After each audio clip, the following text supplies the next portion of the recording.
Welcome in and welcome back to Sports Profit TV. I am Cooper at the Sports Profit, and with me is my new co-host of our brand new show, College Football Capital, ClePicks.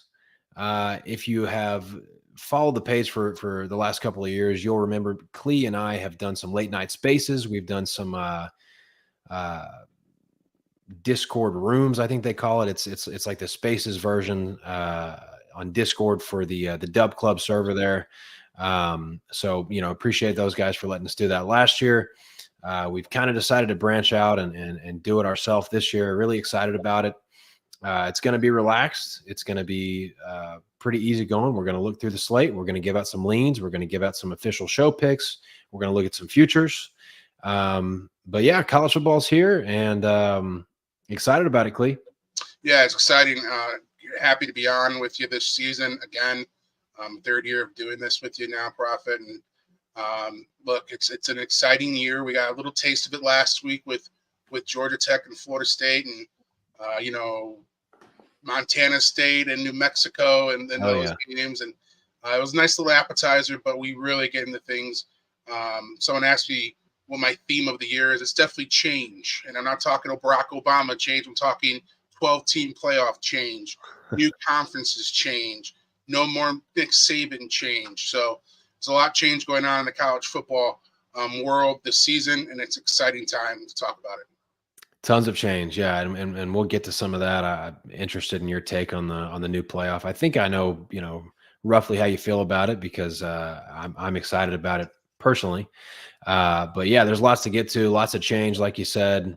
NIL has been nuts. The way it's affected some of the smaller conferences, watching how it's affected even FCS. Week 0, just real quick, obviously we didn't have a show going into week 0. There were some games. I'll say this. 2 possessions into the Georgia Tech Florida State game, and you were probably saying the same thing. I'm not saying that this is like a crazy hot take.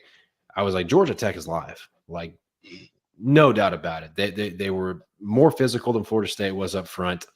DJ, obviously, it was clear what Georgia Tech wanted to do, and they executed it well. They just blitzed the hell out of DJ and said, if you can beat us downfield, then so be it. And he wasn't able to do that.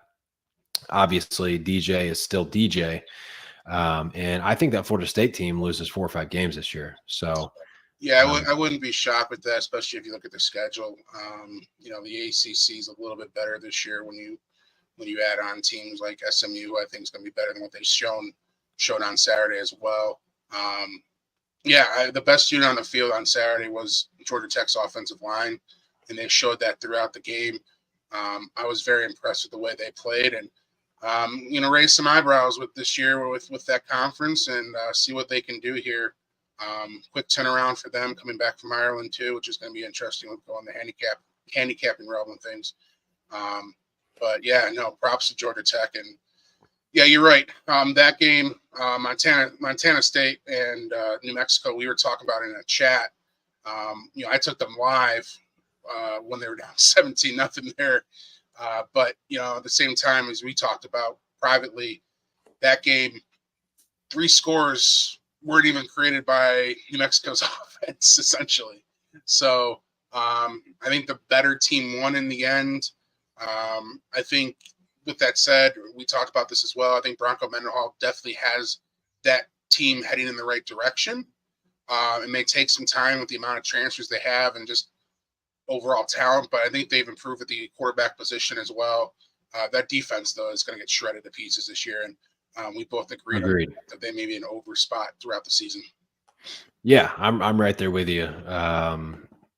So real quick before we get into it, because we do have a ton of games to get to, obviously, Thursday slate is loaded. It's like the biggest Thursday slate maybe we've ever had as far as FBS teams being involved.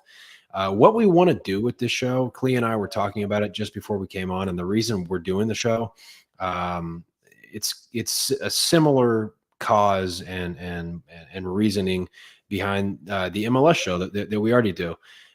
We're doing it early in the week because we want to provide our viewers closing line value by game day. Obviously, that's that's value.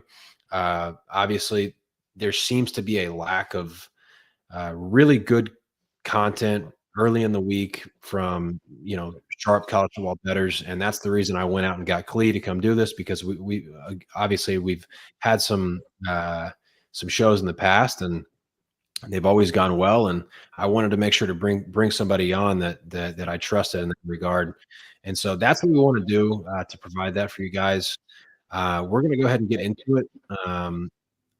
Like I said, we're going to run through them. If something jumps out to either Clee or I, we will start talking and give some leans. If we've got an official pick, then we will make that be known. This is kind of the soft launch for the show. This week, this is going to be how we designate official show picks, and then you'll just have to pay attention and listen to what we say. As we go on, the production will get better. I've got my graphics guys working on some cool stuff for the show. That's it's cool stuff. You just got to wait and see. It should be ready for next week. So, but we definitely wanted to go ahead and get the show done for week 1 because it's here, right? So anyway, we'll start to get into it. Just a heads up, there are some games that we're definitely going to pass on because some of these FCS, FBS games like just posted lines in the last couple of hours. So haven't been able to adequately dig into some of those. I have my numbers for a lot of those. But one thing that I like to do typically is send stuff out to the service before sharing on here, and that's why I've already sent out my first round of plays last night to clients. But yeah, let's just hop into it. I'll start scrolling. Looking at the Thursday games right off the bat, right? So, like I said, we've got some FBS versus FCS games. Howard and Rutgers. Probably nothing there for me. Clee, if you see anything, just stop me. No, I mean, I will say we talked about it before the show. I'm interested to see how Bowling Green looks out of the gate. I think the MAC this year is going to be interesting. You touched on it in your open. I think that's one of the schools that really got hammered by NIL and the transfer portal. But Bowling Green ended the year very strong last year. I think Miami's the favorite overall in the conference, but I think I wouldn't be shocked if Bowling Green makes a run at it, especially with the departures and other teams, like Toledo and so whatnot. So, Bowling Green, I'm really interested to see how they look on Thursday night. So this is one personally that I do have some interest in. I wrote it down as a lean. Bowling Green laying the points here at home against Fordham. I'm buying Bowling Green this year. Personally, they bring back their quarterback, bring back their 8 starters on offense, 8 starters on defense. Probably their best offensive player is Harold Fannin, kind of a flex, kind of a tight end, probably an NFL player. Head coach, obviously his 6th year there, Scott Loeffler. They did lose their offensive coordinator. So, that'll be interesting to watch. I think it's going to be similar style, pro style stuff, hammer the run, some stretch stuff, and then hit you on the play action. I think they can only get better. I think Bowling Green is actually a sleeper this year in the MAC. And I would only look to lay the points with Bowling Green in this game against FCS Fordham. No, I agree. I agree right there. I mean, that would be the only way I would play it. Again, it's a lean on my end as well.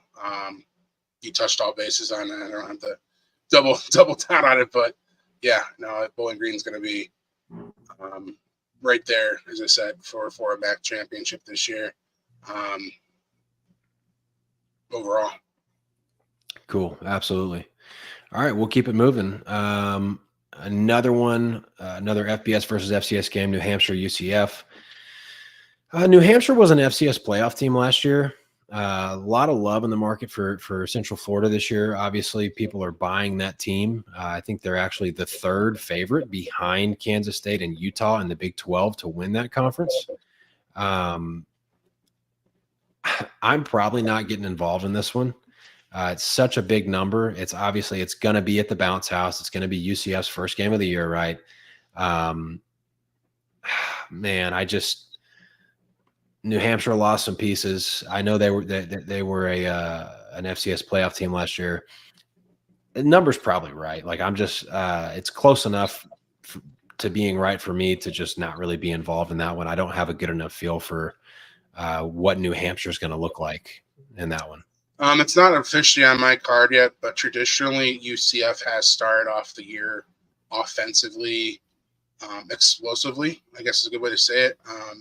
So I may look at team total for them on Thursday night. Again, that's something I played a year ago with them. I believe they played Kent State, if memory serves me right. Yep. But that hit that night, I remember.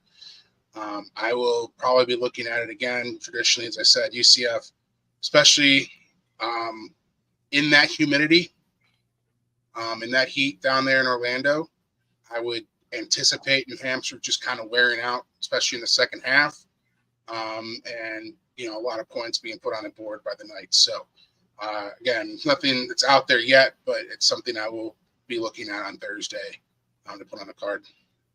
Yeah, I'm with you there. I think the UCF offense has a chance to be really good this year as well. So no issues with the team total.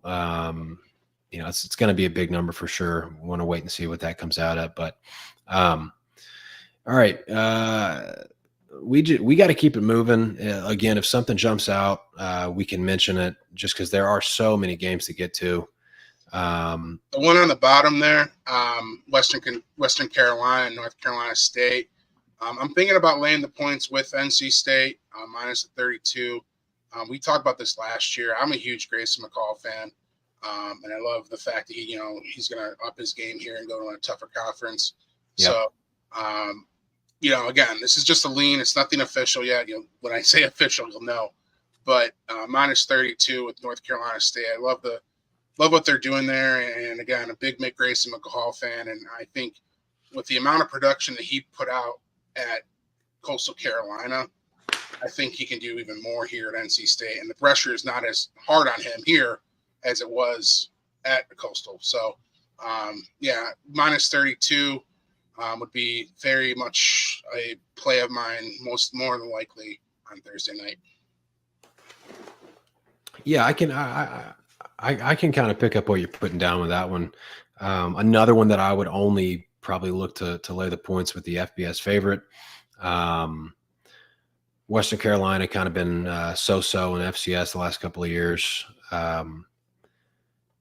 I think I would probably be cool with playing that up to 34.5 type range if you were going to go that route. Okay. This one's interesting. Buffalo, Lafayette have already seen that number go from Lafayette 6.5 to 3.5. So that's an interesting one. I'm probably passing on that game. Just so many games here, so we've got to kind of keep it moving. I'll give out a lean on this one, on Duquesne and Toledo. I lean Duquesne on this one. If you can get that 28.5 currently on FanDuel, probably 28 or better, I would be cool with. Toledo got hit pretty hard by the transfer portal. Obviously, their best player, DeQuan Finn, he's going to be the starting quarterback for Baylor.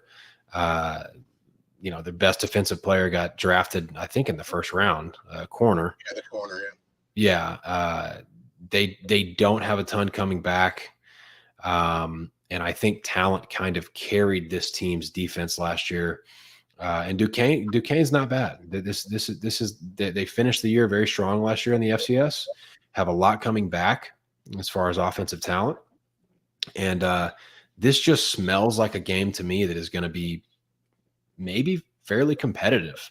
I think Toledo's got Gleason coming back at quarterback, who's, serviceable. I just think this is a big drop off for Toledo this season, in my opinion. And I kind of like the FCS dogs in this one to stay within the number and potentially even maybe a little better than that. Yeah, there's nothing for me on this one. As I talked about, I got to see Toledo for a little bit before I do anything with them this season. Yeah, and one thing, guys, about Clee is obviously you can see his shirt there. He is an Ohio guy, right in the heart of Mac country. So definitely a guy that I go to for kind of some good inside info on Mac stuff that flies over my head or under my radar from time to time. I'm usually sending Clee a DM when it involves that conference. So. Like I said, I'm not bringing people on here that aren't providing value. You got to believe me there. All right, we'll keep it going here. Prophet. I went to Akron. I got parents who went to Ohio. I got a brother who went to Kent and a sister that went to Toledo. So I literally have family, literally the Mac in my blood, through and through. Love it. And the thing about the Mac, man, people don't realize how many NFL coaches, big time D1 coaches have come up and gone through the Mac. Like it's that's kind of, obviously nuts like us. We're aware of that, but not everybody is. All right, here's one. I'm going to give out my first official pick of the season. This is one that I sent out yesterday, and I'm going to give it out officially on the show as our first official show pick.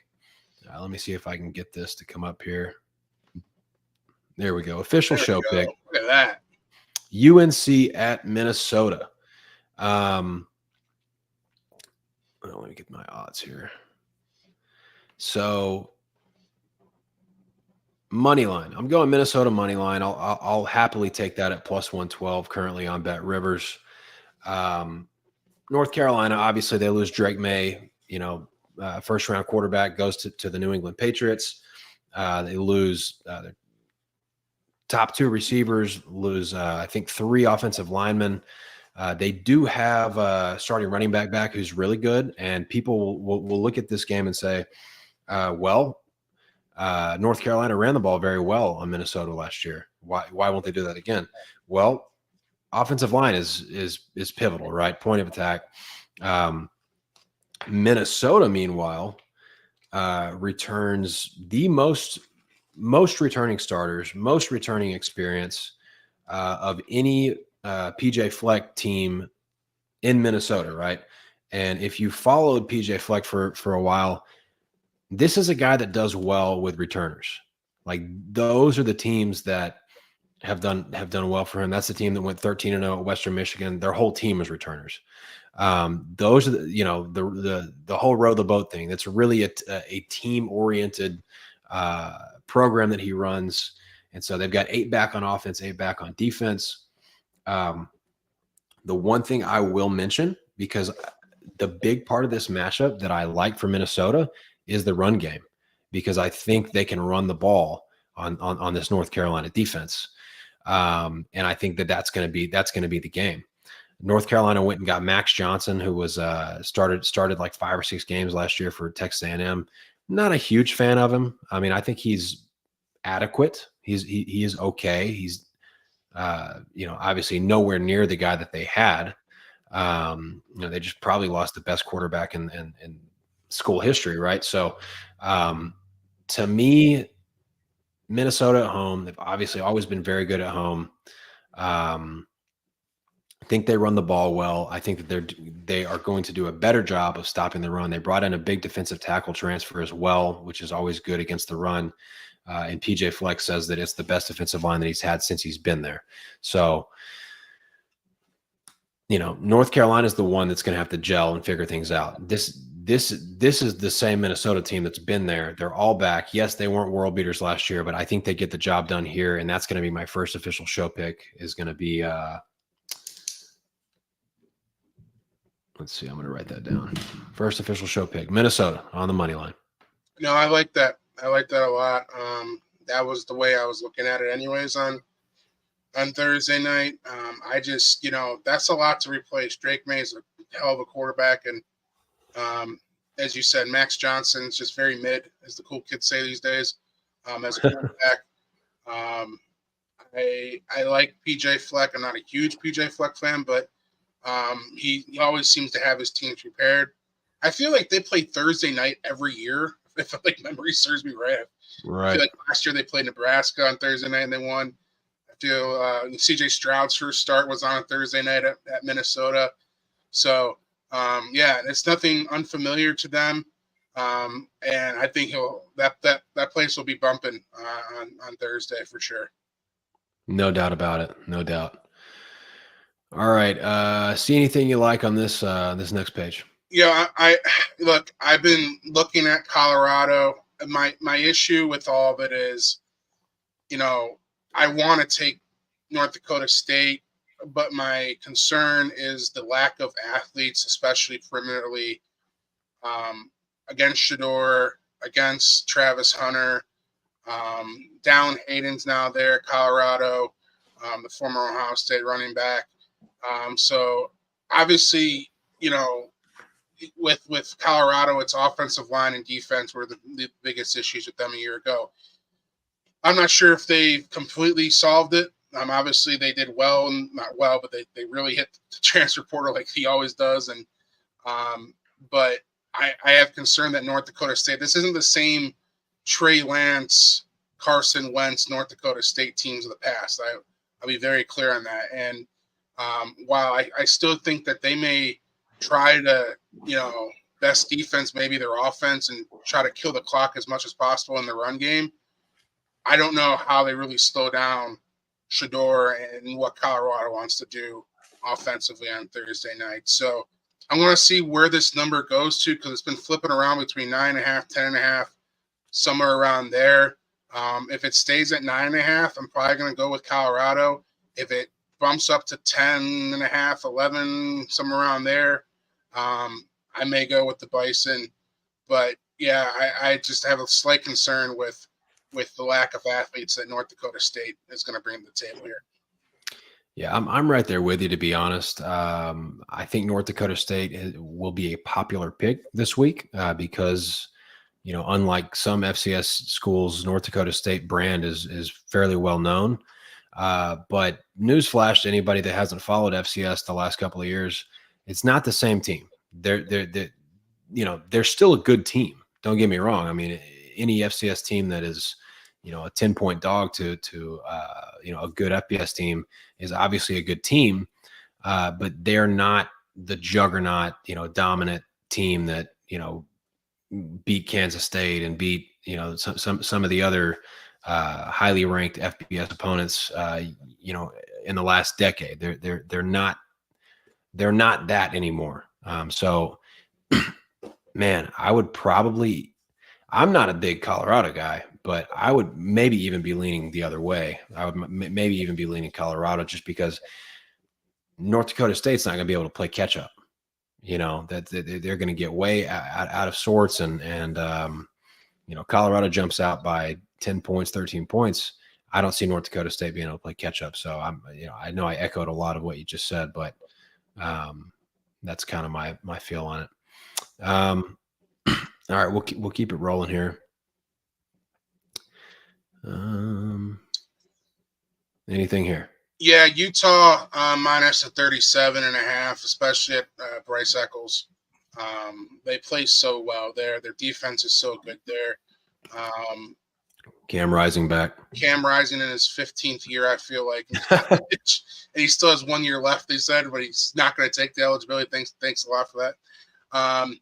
That's a look for me. Nothing official there, but they play so well, especially defensively. I'm not sure where the offense is going to come from for Southern Utah against Utah. Again, this is a team that's probably the favorite to win the Big 12 this season in their first year, and there's a reason why. Kyle Whittingham's a hell of a coach. As you said, Cam Rising is, a great, quarterback, and they're gonna be physical, and they're gonna slam you defensively. So yeah, I like Utah minus 37.5 right now. Okay, that's a lean, right? Yeah. Cool. You know what? Here's one that I'll give a lean out on. I'm going to give a lean out on Southeastern Louisiana, getting the 25.5 against Tulane. Obviously, Tulane's coach is at Houston now. They do return a decent amount of experience. They got the head coach from Troy, who I think is a good coach. But Southeastern Louisiana, not too far from Tulane, and they will have some talent. I just think that maybe Tulane a little bit slow out of the gates, not going to be the same Tulane team. I'll give out a lean on Southeastern Louisiana, just a lean there. All right, we'll keep it moving here. I do have an official pick on this one that I won't be able to share. All right, the late game. This will be an interesting one I think we should talk about because it's going to be the late game on Thursday night. Sacramento State, good FCS program, traveling to play San Jose State. This is now a 3.5-point line. Have they finally finished their stadium? I don't think so. You know exactly what I'm talking about. The visitors. I do. Yeah, they just have like a big dump yard in giant field. Yeah. Yeah. Yeah, I don't know what's going on with that, but what do you have any thoughts on this one, Clee? No, I honestly don't. I like obviously the direction that San Jose State's been going the last couple years, but I'm not familiar enough with Sacramento State to give anything out on that one. I'm going to lean towards you on the FCS a little bit more when it comes to them with this one. So yeah, I have nothing on San Jose State, Sacramento State. So yeah, Sac State, usually pretty solid, pretty physical FCS team usually, which, makes me, I mean, look, this line is indicative of what kind of team Sacramento State is because this is a very short line. I think this opened at around 6. San Jose State, they lost their head coach. He went to, where did he go? I was literally just looking at it. I think he went to Arizona. I think he's the Arizona head coach now. They're only returned 3 stars on offense, 4 on defense. They're bringing in Ken Numatalolo. Yeah, and so they're going to be running the triple option, which, I mean, I don't love, running the triple option this day and age of college football. If you're trying to be a contender in any regard. Sacramento State, like I said, they're physical.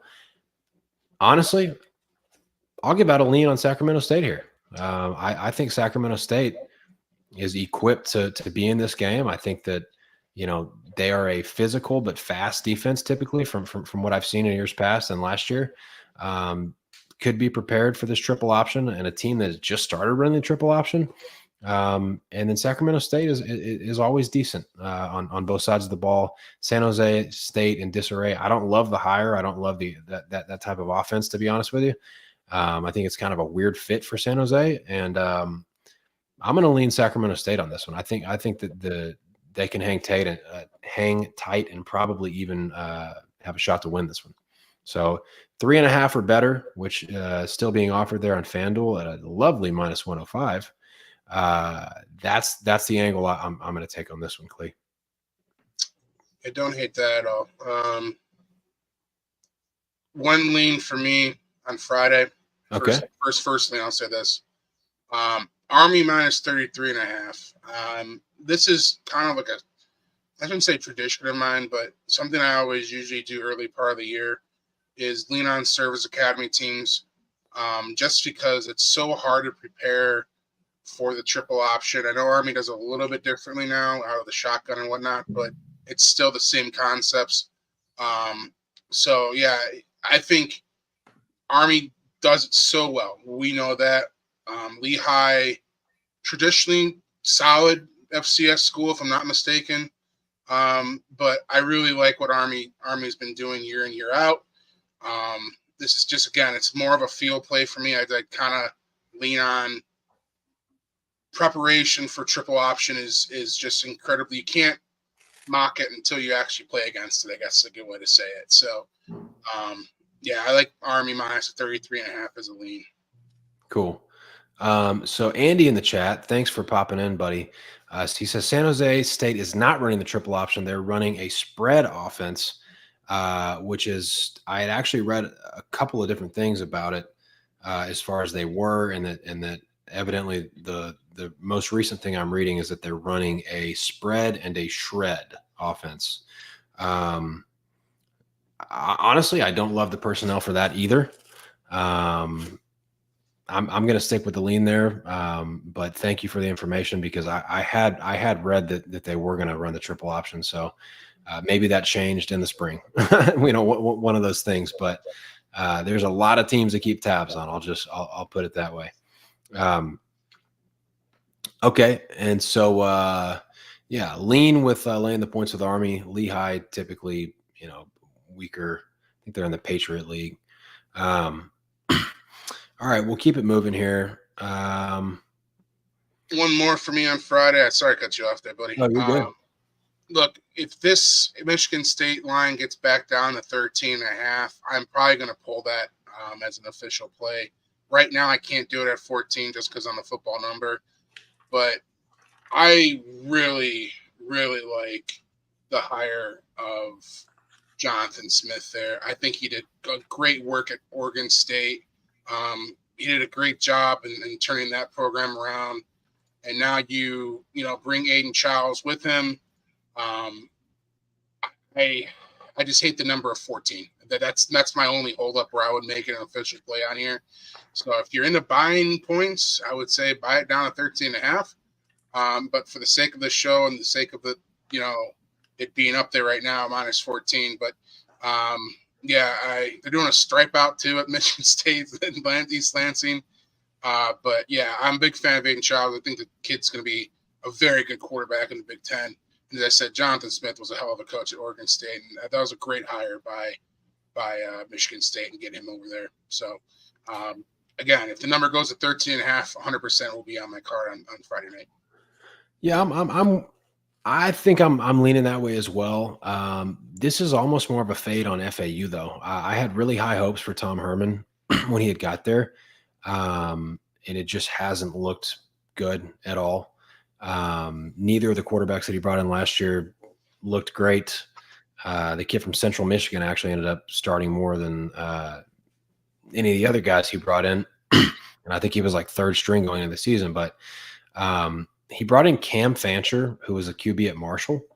I'm not a fan of. I think he's pretty limited. Part of that could, I'm going to wait and see on this game, because part of that is like you see a quarterback that looks limited in a run heavy offense, and then they go to the spread and then they're airing it out and they look good, right? So I'm going to kind of wait and see what they look like there. But I lean Michigan State as well. I'm with you on the hire. Jonathan Smith is a big time Power 5 head coach, deservedly so. And I was happy to see him get a good job at a place like Lansing. That like this is a big job. Like this is still a big job, even though that they haven't been great the last couple of years. So would be cool to see them get back in the right direction. All right. As we go, let's look at, all right, Stanford and TCU. You have anything on this one? What is the total currently on that one right now? 59.5? Total right now, 59.5 is your best line at Caesars. Yeah, that's kind of what I'm leaning towards there. We saw Stanford be able to put a lot of points on the board a year ago. I not totally into it yet, but I mean, it kind of is looking at me. If you catch what I'm saying here, so yeah, yeah, I'm not. I gotta do a little bit more research on TCU.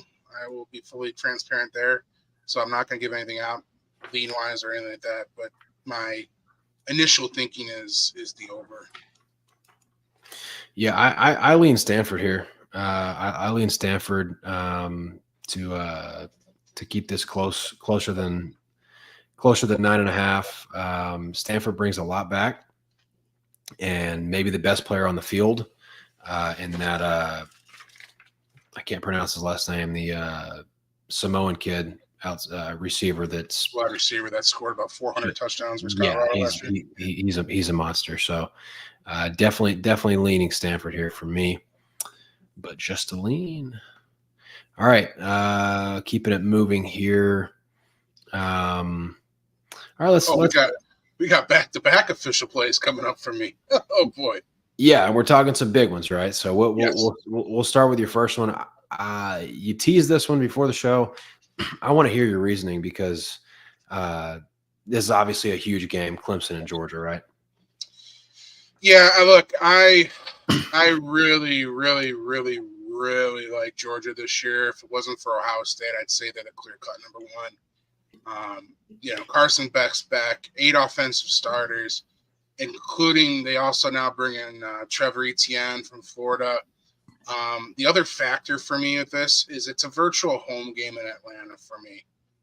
They traditionally have played so well in is that Mercedes-Benz Stadium now.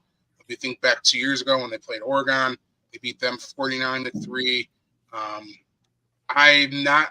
Haven't been a huge fan of Cade Klubnik. Also, this is another fade for Clemson on my end too. I'm not a big fan of what Dabo didn't do in the offseason. They're the only school that's not a military school that didn't touch anything in the transfer portal.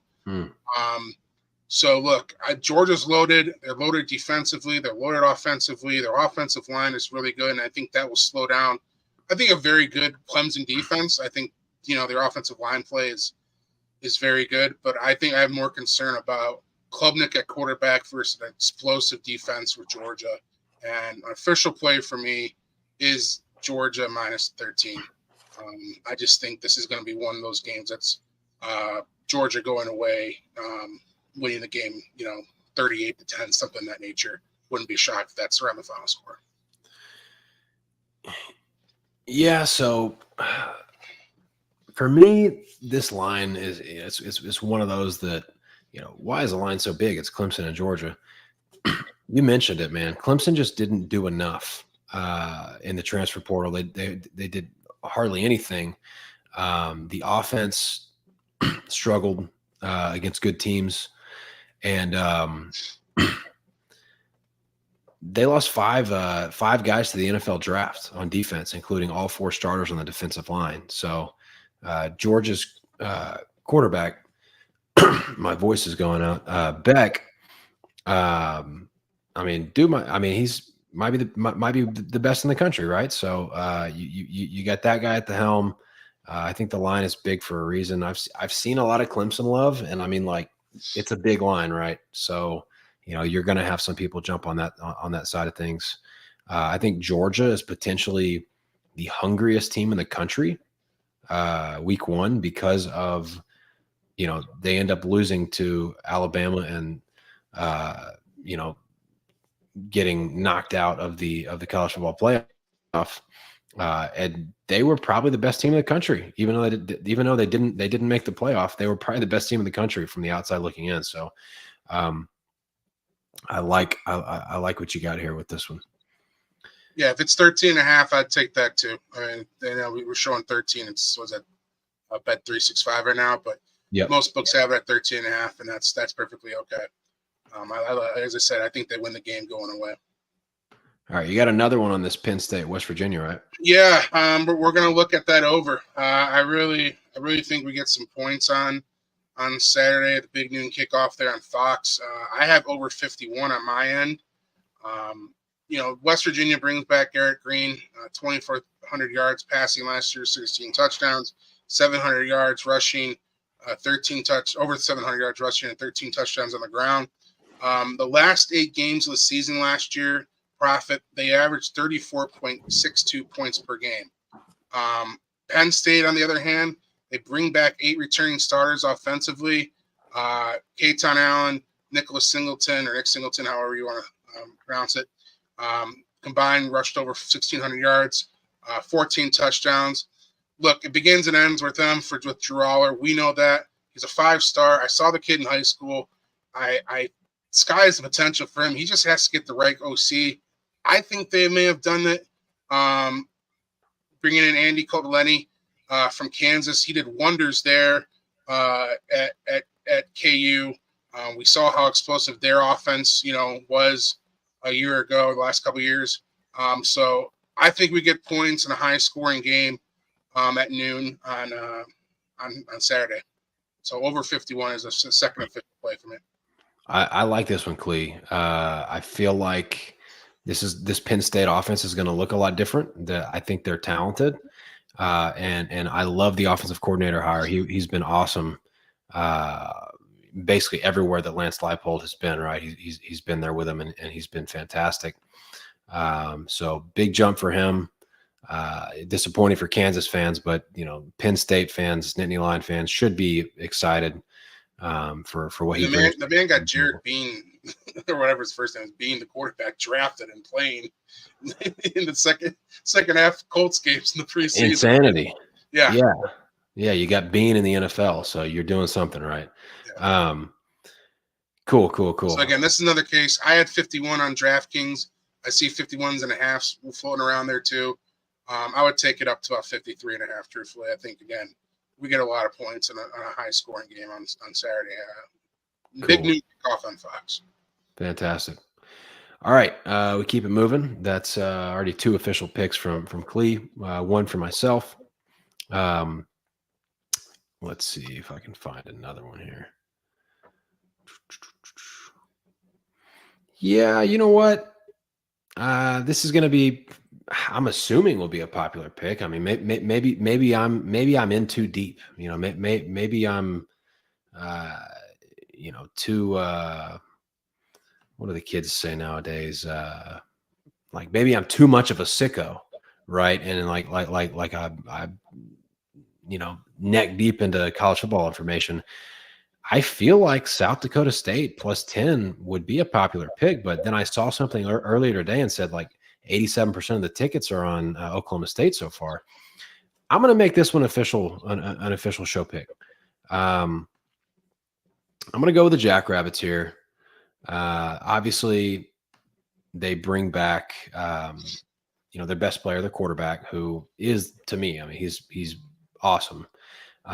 They did get, I think they lost 4 players to the draft, but still bring a lot back, but in particular on their defense, right? And their defense was historically good at the FCS level. They only allowed 8.9 points a game, which was, I think, may have been the best of all time.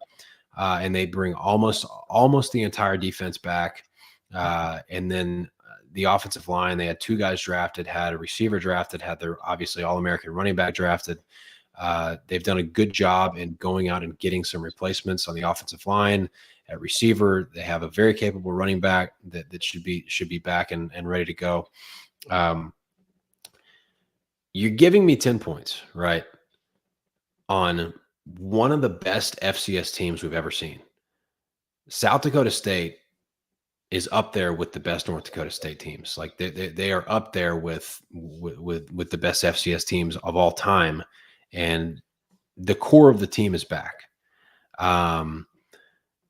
This team lives for stuff like this. I feel like Oklahoma State overperformed second half of the season last year. They do have a lot back, but you're giving me 10 points with a championship team. You're going to get their best game. I guarantee you that. I think it's too much. Yeah, look, I'm really high on Oklahoma State this year. I think they're not being talked about enough in terms of, I mean, a lot of talk about Utah winning the Big 12. It wouldn't shock me if Oklahoma State's right there in the title game. But this is a tough game out of the gate. I mean, you hit it right on the head.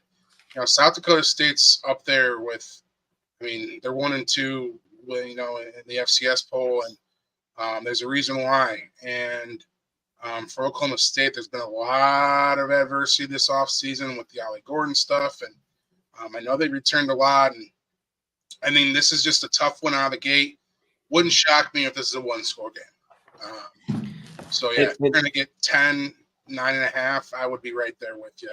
And you know, a couple things too. This Oklahoma State team under Mike Gundy has kind of made a habit of losing outright to teams that they have no business losing outright to. Central Michigan, they got beat like a drum at home last year by South Alabama, who granted was a good team, but they lost 33-7 at home to South Alabama.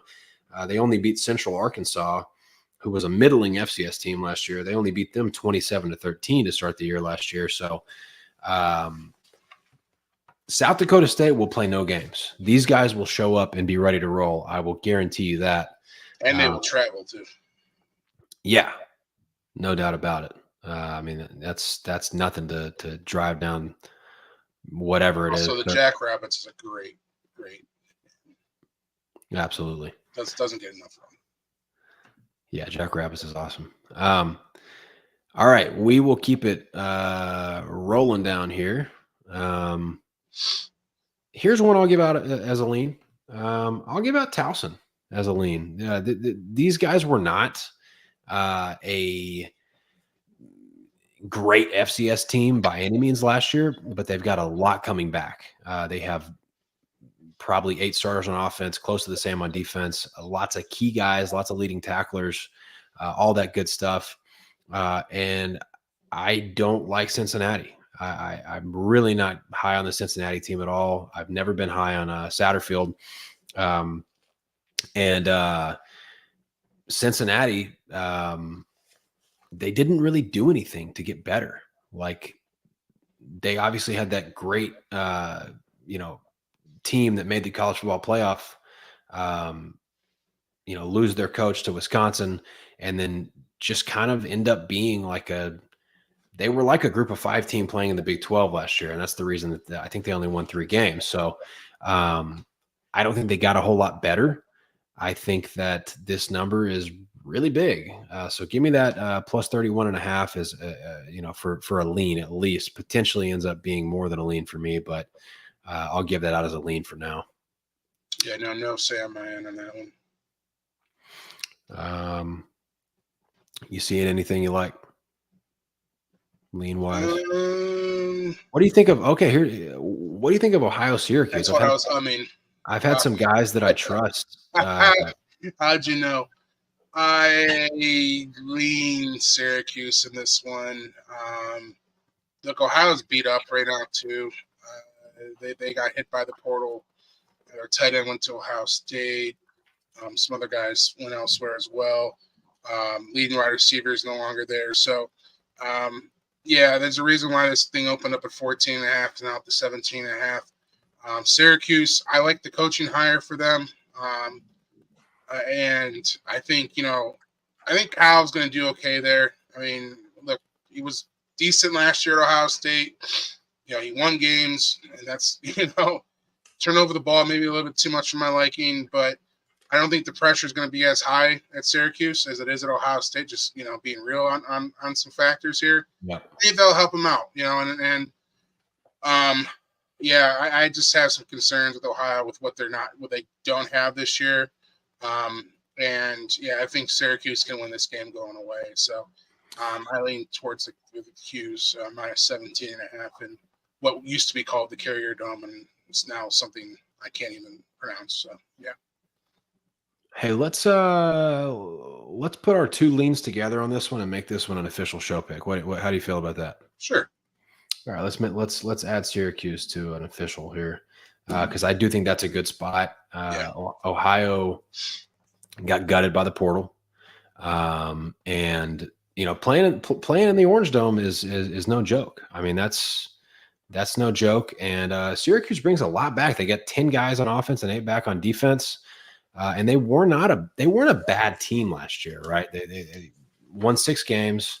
Obviously, they had a better season the year before, but I don't see Ohio being able to have anything for Syracuse. I think it's going to be too much, and I think obviously Coach Brown will want to have a good debut and hopefully cover that number for us. That's a great hire for them. And the guy's a hell of a recruiter. You're seeing it already on the trail. They did it great on National Signing Day a year ago, this past year. And Yeah, no, he's going to do some great work there at Syracuse. We'll be curious how long they can hold on to him for, but that's another year for another discussion. But yeah, as you said, Ohio got gutted by the portal, and they've had some injuries in camp too. So yeah, I like Syracuse again, as I said, winning that game going away, minus 17.5. We'll make an official store play for sure. Awesome. Cool. All right, let's keep it rolling here. All right, I guess we got to briefly touch on this one just because I'm talking to Mr. Ohio State here. Do we dare? I mean, I think Ohio State probably wins this game like 77-0. Should be like 66-10, truthfully, somewhere in that realm.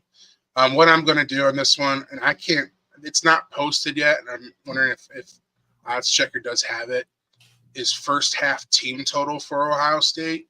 Yeah. Because they'll score every time they touch the ball. Yeah, there shouldn't be any issue in that realm. Look, I love Joe Moorhead. I think Akron's going to be better than what they've been in years past. They did really well in the portal, and it was a very bare cupboard when he got there after what Tom Martin did with the program. It's just I can't lay 49.5, 50.5 points. You're asking for, as we said, a 66-10 score, and then you're sweating it in the fourth quarter if it's 66-10 and Akron's driving against Ohio State's fourth teamers. So that's what I'm saying. I think first half they can name their number, and I think Day kind of backs, puts in Julian Saying, guys like that in the second half, gets those freshmen some reps. But I'm really excited about this Ohio State team. We talked about it off air. The defense should be loaded. Pretty much bringing everyone back from a year ago, and then you bring in Caleb Downs from Alabama, which is just massive. And the offensive attack is going to be awesome. I just getting Quinton Junkins from Ole Miss, and on top of it, bringing in Chip Kelly as the OC is not being talked about enough. The fact that Ryan Day can go to the CEO role, and one of the best play callers who's ever been in this game is now calling plays for you with a massive Russian attack. And you still got Emeka Ibuka. You still got Brandon Ennis. And, Jeremiah Smith's going to be a pretty good wide receiver as well. Get to know that name. It's all about, for Ohio State, progressively getting better every week. So when you go into Eugene on October 12th, you're hitting at all cylinders. And I think this is the first step for that. No doubt. All right, let's talk about a much closer spread here. Yeah. Any interest in Miami, Florida playing the game? I'm going to give an official play on this one for the show. Okay, let's go. I like Miami minus 2.5. I'm really high on this Miami team this year. I have them in the college football playoff as a top 4 seed by winning the ACC. I like them plus, I believe it's plus 400 right now to win the ACC. I'm not quite sure off the top of my head, and excuse me for that part, but really, really high in Cam Ward. Loved what he did at Washington State a year ago. The talent's there, Prophet. It's always been there, and they did obviously the NIL and the transfer portal. They brought in Martinez from Oregon State as well. I think that's not being talked about enough. These are the type of games that Mario Cristobal gets his teams up for. It's the ones when they have to play Cal at 10 o'clock at night where I'm going to be concerned about Miami. So I think they get up for this one. I think they win this one. I've never been very high on Graham Mertz, and Florida's got a gauntlet of a schedule ahead of them. They have to win this one no matter what, and I just don't think they have it this year. And I think the talent is better on the Miami side of the ball. So I like them minus 2.5 in this one for official play on Saturday afternoon. I'll tell you what I was really, really impressed with last year with Miami was their physicality up front. The line of scrimmage was clearly a point of emphasis for that team, and really stood out to me in their game against Clemson. I think this game is going to be a total dogfight, though. I really have a hard time picking a side. I probably lean Miami, Florida, slightly to win the game. But then again, the line is -2.5, so that's about where I've got it. I probably can't fire on this one, but it is an official show pick for us on the U. I lean that way too. When I wrote it down, that was my lean. At the Swamp season opener, I do think Florida has the personnel to be physical as well. So that's why I think this game is going to be a dogfight, right? I think it's going to be interesting to see. It's going to be, I think it's almost comes. I don't see a blowout. I think it comes down to who wins the game for you, Mertz or Cam Ward, right? So, Yeah. And I have no issue going with Cam Ward, but I think the line's about right. I will say I'm waiting to see what if the money line for Miami goes down a little bit in terms of the juice. If it gets in under the -140 range, I'll probably just fire on that, truthfully. Gotcha. But for the sake of it right now, I don't like the over -140 range. So it's at -142. So I'm just going to take the spread at -2.5. So Fair keep enough. that in mind. If you don't bet it, if you're watching not today and you're watching on Wednesday, Thursday, and you see the line at -135 or somewhere around there, I would just take money line. But for the sake right now, I would go with the -2.5. Cool. All right, I'll give out an official show pick here with Nebraska. Yeah, I'm gonna lay the points for the Huskers here. I think so. UTEP went and got a guy, actual former. At one point, Scotty Walden was the youngest head coach in college football. He was coaching at East Texas Baptist and Division III school in Texas. He left for, I think, Southern Miss as the OC. Then he ends up being the head coach at Austin Peay. And now he's the head coach at UTEP, and he's like young and hip, and he's got all these recruiting tactics, and they're driving low riders on the field, and doing their whole thing right. I heard somebody compare what Scotty Walden is doing at UTEP to what GJ Kinney did last year at Texas State. I don't completely agree.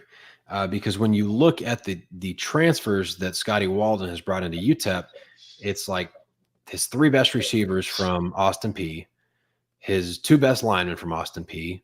There's some other FBS transfers in there, obviously, but it's like he's just bringing in like a lot of his best players from Austin Peay to UTEP, and like that doesn't really move the needle a whole lot for me.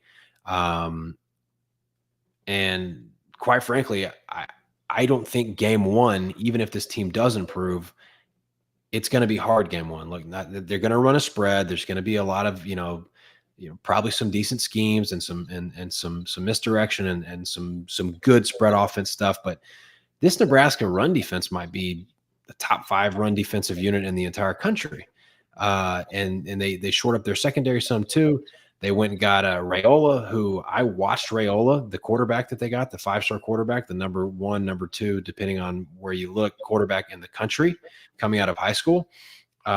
He went kind of viral a couple of weeks ago for looking like a Patrick Mahomes cosplay because he dresses like him. He moves like him.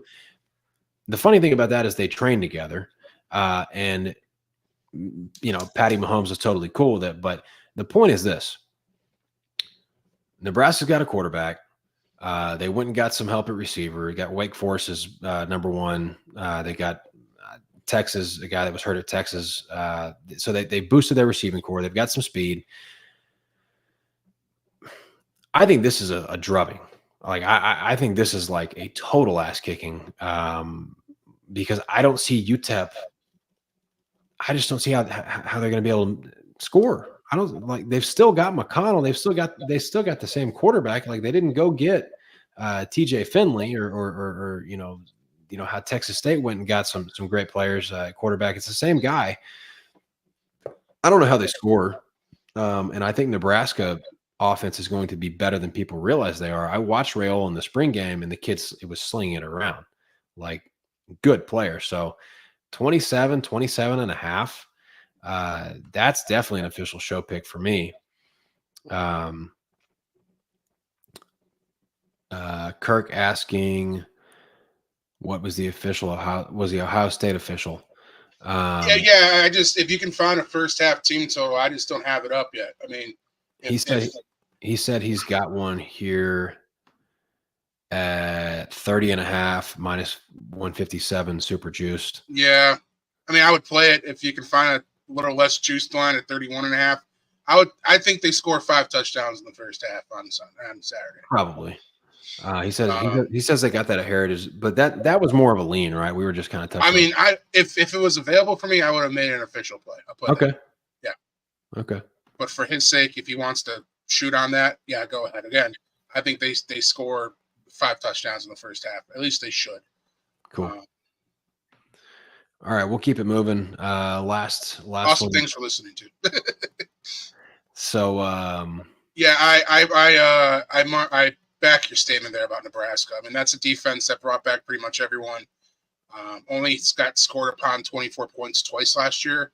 Once was to Michigan and once was to Colorado at the start of the season. So if they get anything from Rayola at the quarterback position this season, they're going to be a dangerous team in the Big Ten. Maybe not like, Big Ten winners, but we've seen, Coach Rule, second year, every program he's been to, Temple, Baylor, improve, but by 4 or 6 wins, respectively, in year 2.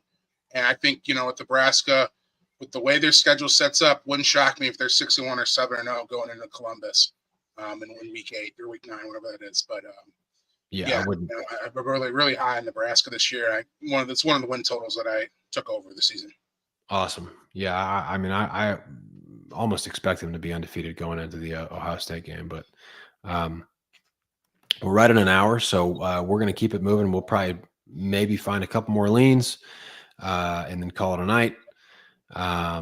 Here's one for me. I lean Boise State minus 12.5 at Georgia Southern. I just think. What's your take on the quarterback announcement for Boise? My take was that.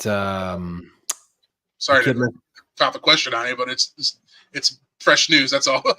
Yeah, my take is that the kid must be playing well because obviously to start over the USC transfer, he must be doing some things right. But the big thing for Boise for me is that defense, and in this game in particular, Georgia Southern, the quarterback is gone, Davis Brin, and I think they're starting a guy named French. Who I watched him a little bit last year, wasn't really impressed. I think Boise State's going to be all over Georgia Southern. Kind of a weird trip for Boise. They don't really make the trip to the Southeast very often. But 12.5, I'll play it. I would probably play that up to 13.5. Nothing for you there. Okay. All right. If you see anything, just let me know. I would lean. Here's another lean. I would lean UC Davis against Cal. UC Davis got the doors blown off of them last year against Oregon State, in their FBS game. I don't think Cal has the same kind of athletes as Oregon State did, or the same type of approach. Like Oregon State just gashed them. Like it was just like a horrible matchup for UC Davis last year. I think UC Davis can hang within that 20.5, so I'll give that one out as a lean. What else we got here? All right, I'll give out one more. This will be my last official pick for the show. Perfect. UNLV plus just give me the money line. Nah, plus 2.5. We'll go plus 2.5. That's fine. For UNLV, I think they probably win that game. I did give out an official play to clients on this involving UNLV. So wink, wink. Just really like UNLV this year. Love their receivers. They've been a wagon. That's right. Jacob talking about them being a wagon. I love the quarterback that they went and got. So they lost Maeva, the freshman that came in and started for him. They went and got the quarterback at Holy Cross. I think he might have been the best quarterback in FCS last year, other than maybe the kid from South Dakota. Really impressive. He runs. He reminds me of Lynch that used to play at Northern Illinois with a better arm. Jordan Lynch. Yeah, so he's a lot like Jordan Lynch, but he throws better. He's got a better arm than Jordan Lynch. He's now the UNLV quarterback. UNLV love what Coach Odom has done there. Defense should get a little bit better this year because that was obviously their issue last year. But the receiving core is loaded. They've got DeJesus, who's one of the best slot receivers in the country. The other kid that they got from Michigan State, that outside receiver, who's kind of the number one. Love this UNLV team. So +2.5 for an official show pick. All right, let's keep it moving here. You might as well click the one that's a couple down there. Which one do you like? Western Kentucky, Alabama. Oh, there you go. Yep. Right on cue. I'm going to go with another total here. I like the over with WKU and Alabama. TJ Finley was named the starting quarterback for the Hilltoppers. Was it today or yesterday, one of the two? But since 2021 versus Power 4 schools, WKU is averaging 67.4 points in those games combined, obviously. We know the system that they run. They will be up tempo. They don't play much defense, and that kind of plays into what I think Kellen DeBoer wants to do at Bama. I have some concerns early on with Bama just replacing the production defensively. Obviously, Dallas Turner goes to the draft. Caleb Downs goes to Ohio State. They still bring back Jalen Milroe, who I think is going to be right up there for the Heisman this year.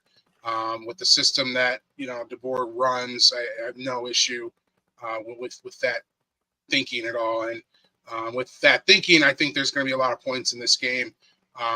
So I have 59.5. Let me see what we got here. Yeah, 59.5. For that one, I think there's points of a plenty in this one, 45-21, somewhere in that, 40, 48, 26, something that I think it clears that total pretty easily. As I said, Western Kentucky, when they play these Power 4 schools, it's usually high scoring games. So going off of previous history and the systems both teams run here. Cool. Yeah, I'll be probably just watching and rooting that one on. I don't have a great feel for that one. So not that I don't like it. I just slate this big, you got to pick your spots, right? Pick and choose. Yep. Okay, we'll keep it rolling. Let's go to. I do have a lean. Okay, what you got? 2 games here. I think Hawaii plays better this week. We talked about it on the phone. So do I. The weather was a huge issue there on Saturday night, and I just don't feel like UCLA's that good this year. They lost a ton. They're not. There's a reason why Chip left for an offensive coordinator position, in my opinion. You use your defensive coordinator as well at USC. Deshaun Foster's done wonders in the PR department with his press conferences. And I think Hawaii was A, not wanting to show much because of this game this week, and B, the weather was an issue. There was high winds, and I think that will play into it. So I don't think they win the game, but if you're going to give me 14.5, which is currently on FanDuel right now, I would definitely lean towards that. And then also Notre Dame plus the 3. I'm going to wait and see if this continues to rise. I just really like this Notre Dame team. I know they lost the offensive lineman to the season-ending injury, but I really like Riley Leonard. As long as he can stay healthy, I think that's a much improved offense for this team. Marcus Freeman, I think he's fine. They won a lot of games a year ago with, a limited offense, and I just think Sam Hartman just wasn't that good of a quarterback in the end, unfortunately. And I just think with A&M, I think they lost a lot. I mean, you lost Stewart to Oregon. You lost Nolan to Ole Miss. I'm not huge on what they had returning. I like Mike Elko. I think he did a great job at Duke, but I just don't understand this line move at all. I don't either. I really, if it's going to continue to go at 3.5, because that's the way it's going right now. I'm just going to wait and see what Notre Dame goes to, but I will be on the Fighting Irish on Saturday night. Yeah, I'm right there with you. I mean, I've said the last couple of days, what's going on with this line? Because I've got Notre Dame probably even at on the road, would probably make them this at least a pick 'em, which is where it was for a while, and now we're looking at +3. So I would lean Notre Dame here also. Just kind of a weird line. Obviously, Kyle Field, tough place to play, but I think Notre Dame's gotten a lot better. Upgraded in the offensive coordinator position too. All right, we'll keep it rolling. Getting towards the end here. Real quick, I will say Georgia State plus the 22.5. Just turnaround time with Georgia Tech being at in Ireland, having to fly back. Often an emotional game like this. Georgia State's traditionally not been a bad team overall. Again, this is just a lean for me. It's not an official play, but it's something. If you're looking for something in the PM, I would lean towards Georgia State, just more of a fade. Georgia Tech off of the emotional win and travel from the UK or Ireland and back. So, right. Yeah.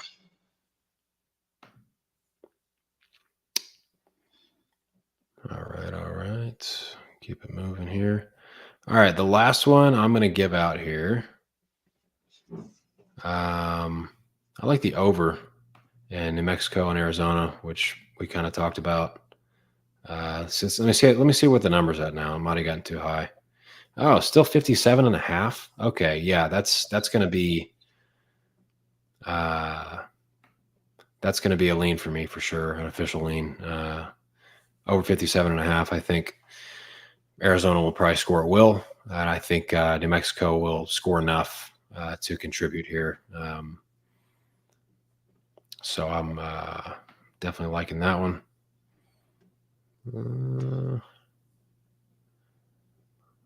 Last game. Let's see. You got some Monday games. Yeah, I will say I want to make an official play, but I can't yet. But the over in LSU USC.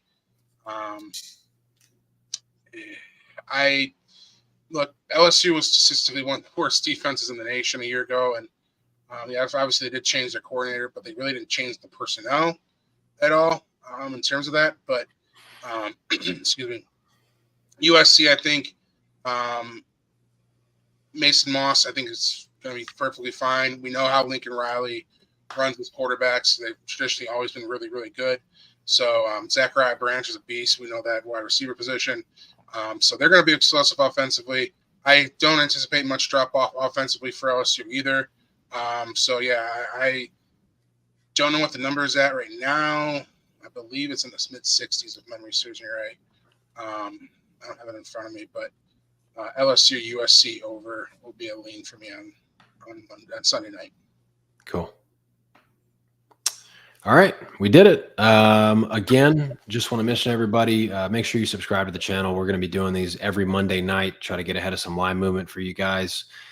This was kind of the soft opening. We're still trying to figure out, Clee and I, how exactly we want to run the show. Is it going to be run through the entire board every week? Or are we going to have some best bets ready? Maybe make things a little more concise and a little more organized. Probably we'll talk about some of that and figure out the best way to do that. Just to provide the best content possible to you guys. This was kind of a trial run, which obviously I always enjoy doing it with Clee.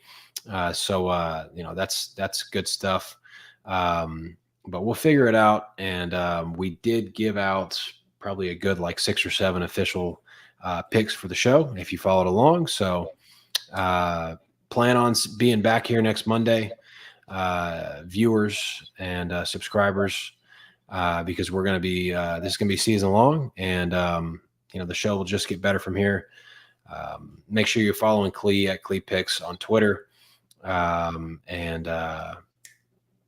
The MLS Live podcast will be Wednesday. We're also going to have an NFL show every Tuesday. So Monday, Tuesday, Wednesday, I will have a show for you here on Sports Profit TV. And we'll see you guys next week.